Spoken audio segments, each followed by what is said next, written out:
Hello, everybody, and welcome to the 20th episode of Relax. Si Lord at ang mga santo ang bahala sa atin. This is JM, and we're in February right now. Yes. The 20th episode marks the start of the month of February. Yes.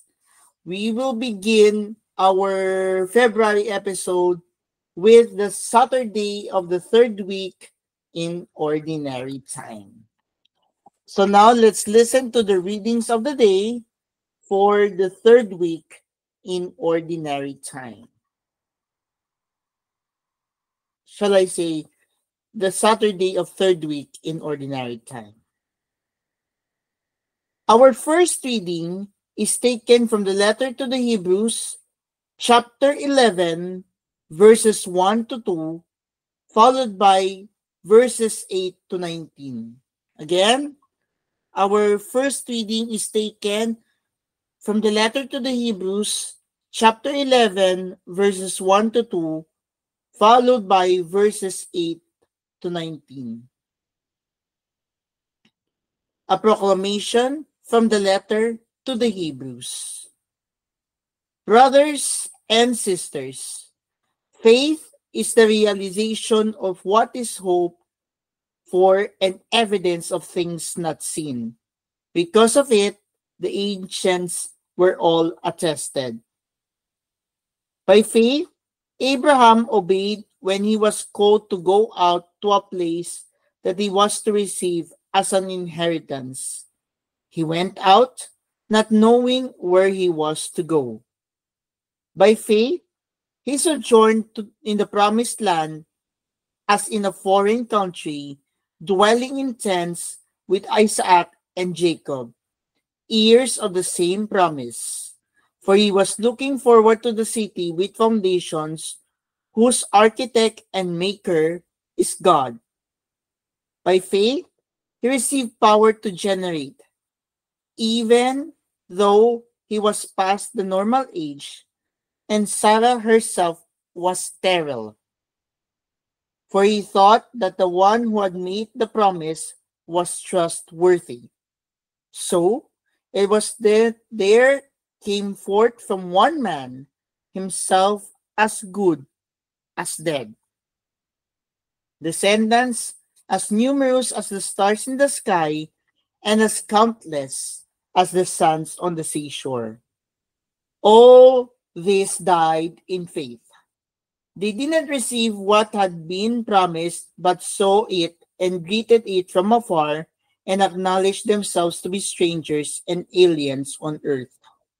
For those who speak thus show that they are seeking a homeland. If they had been thinking of the land which they had come, they would have had opportunity to return. But now they desire a better homeland, a heavenly one. Therefore, God is not ashamed to be called their God, for he has prepared a city for them. By faith, Abraham was then when put to the test, offered up Isaac, and he who had received promises was ready to offer his only son, of whom it was said, "Through Isaac descendants shall hear your name."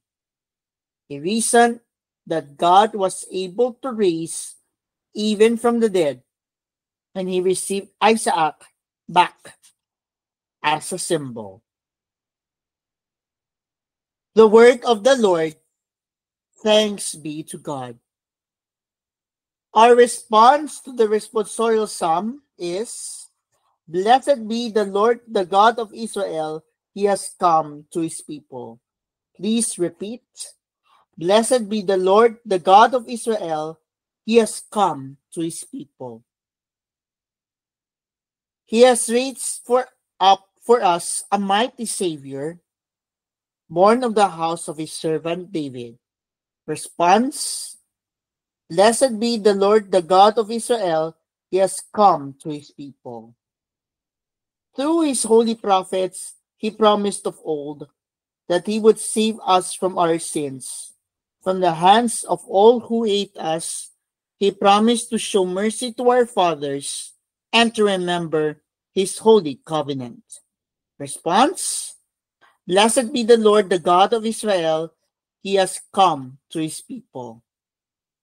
This was the oath he swore to our father Abraham, to set us free from the bonds of our enemies, free to worship him without fear, holy and righteous in his sight all the days of our life. Response: Blessed be the Lord, the God of Israel. He has come to his people. Alleluia, alleluia. For God so loved the world that he gave his only begotten Son, so that everyone who believes in him might have eternal life. Alleluia, alleluia. Our gospel for today, Saturday of the third week in Ordinary Time, is taken from the Gospel of St. Mark, chapter 4, verses 35 to 41. Again, our gospel for today comes from the Gospel of St. Mark, chapter 4, verses 35 to 41. The Lord be with you and with your spirit. A proclamation from the Holy Gospel according to St. Mark. Glory to you, O Lord.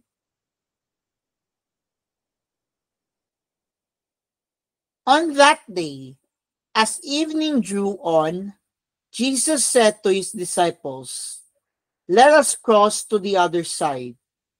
Leaving the crowd, they took Jesus with them in the boat just as he was, and other boats were with him. A violent squall came up, and waves were breaking over the boat, so that it was already filling up. Jesus was in the stern, asleep on a cushion. They woke him and said to him, "Teacher, do you not care that we are perishing?" He woke up, rebuked the wind, and said to the sea, "Quiet, be still." The wind ceased and there was great calm. Then he asked them, "Why are you terrified? Do you not yet have faith?" They were filled with great awe and said to one another, "Who then is this, whom even wind and sea obey?" My dear friends, my fellow relaxers, this is the good news of our salvation. Praise to you, Lord Jesus Christ.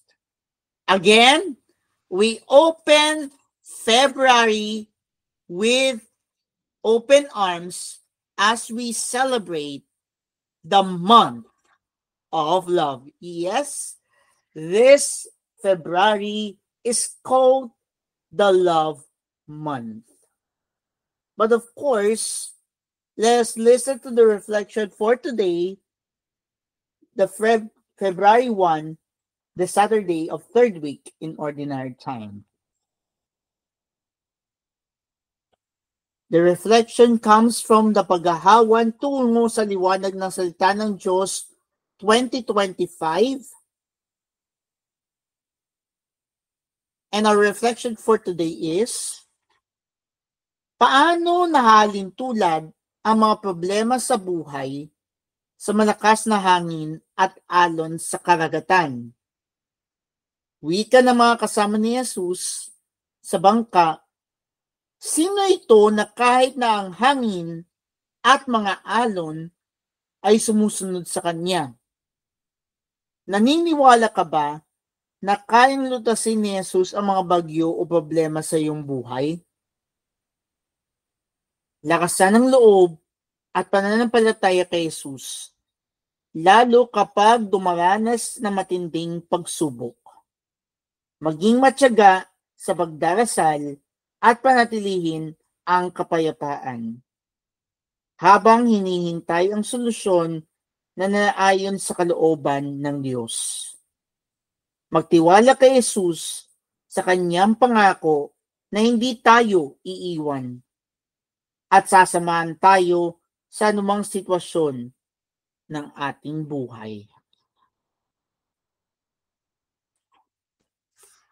Let us extend our reflection for today on the first Saturday of February, the Saturday of the third week in Ordinary Time. Today's liturgy invites us to reflect on the mystery of faith. The first reading gives us the famous definition: faith is the realization of what is hoped for and evidence of things not seen. Faith is walking in darkness and yet seeing, knowing things that we do not know by our senses but know by our trust in God. The Gospel presents the journey of faith in the Apostles' crossing of the Sea of Galilee. This crossing symbolizes the whole journey of the Christian life. We are called to leave behind the safe, comfortable shore that we have been living on and get into the boat to cross over the water to the other side. We not only cross over the water, but we also pass through the water, which symbolizes dying to our old life, drowning our old self in a sense, and come out of the waters into a new life. For now, in this life, we are in the process of passing through the water. And this takes faith. Faith that the dying will lead to a rising with Christ. Like Abraham and the faithful believers of the past, we are seeking our lasting homeland. They journeyed in the life as though they were foreigners because they knew that they did not belong to this world. It was not their true home. They had left familiar shores behind, but they had not yet arrived at their lasting homeland. They were searching for a better heavenly home, and that is what we are doing. Because the journey of faith involves a dying process. It's not easy to persevere when it is actually taking place. It can be frightening. Looking at the gospel for today, we can understand the human reactions of the apostles in the boat. When the storm arose and Jesus was asleep, they woke him and asked, "Teacher, do you not care that we are perishing?" Their faith was being tested, and they failed to trust in the Lord. Our faith gets tested too. When life gets very difficult and painful, we might even wonder if we should go back to where we were a little more comfortable. Doubts can cloud our minds and attack our faith, and we wonder if God can really sustain us through the impossible situations in which we find ourselves. It is in these times that we are called to believe with conviction that God exists, that He is all-powerful, and that He is good. When we doubt any of these things, our faith begins to shake. We might begin to suspect that the Lord cannot help us, or that He does not care that we are perishing. However, faith tells us that God is all-powerful and He does care. We need to believe that He is always present, even though we may not experience Him. When we are in a trial and we cannot see or understand what God is doing, that is our opportunity to grow in faith. The faith of Abraham and Sarah is set before us so that in real life situations, our faith may be strengthened. When we face storms in our lives, Jesus invites us to cling to Him so that He can give us His peace. He desires to form us as His apostles of light so that others too will believe in His loving forgiveness and be filled with great awe at His power. We need the strength and perseverance which come from His grace, not only for our own salvation, but also so that we might be a light to those around who find it difficult to trust or believe. And we leave you with the questions behind for the first Saturday of February and the Saturday of third week in ordinary time. And they are, how does my faith compare to the faith of Abraham? When have I been tempted to doubt like the apostles when they were shaken by the raging storm? Do I often thank God for the great gift of faith? If not, why not? Let's pray together in the name of the Father, and of the Son, and of the Holy Spirit. Amen. Panginoong Hesus, salamat sa inyong presensya sa mga panahon na dumaranas kami na matinding pagsubok sa buhay. Gabayan at bigyan ninyo kami ng lakas para makayanan ito. Mary, strengthen my heart that I may believe in God's power and goodness. Amen. In the name of the Father, and of the Son, and of the Holy Spirit. Amen. And with that, we conclude our 20th episode of Relax, si Lord at ang mga santo ang bahala sa atin. This is JM reminding all of us that faith is the realization of what is hoped for and evidence of things not seen. Faith is walking in darkness and yet seeing, knowing things that we do not know by our senses, but know by our trust in God. Happy Saturday and God bless.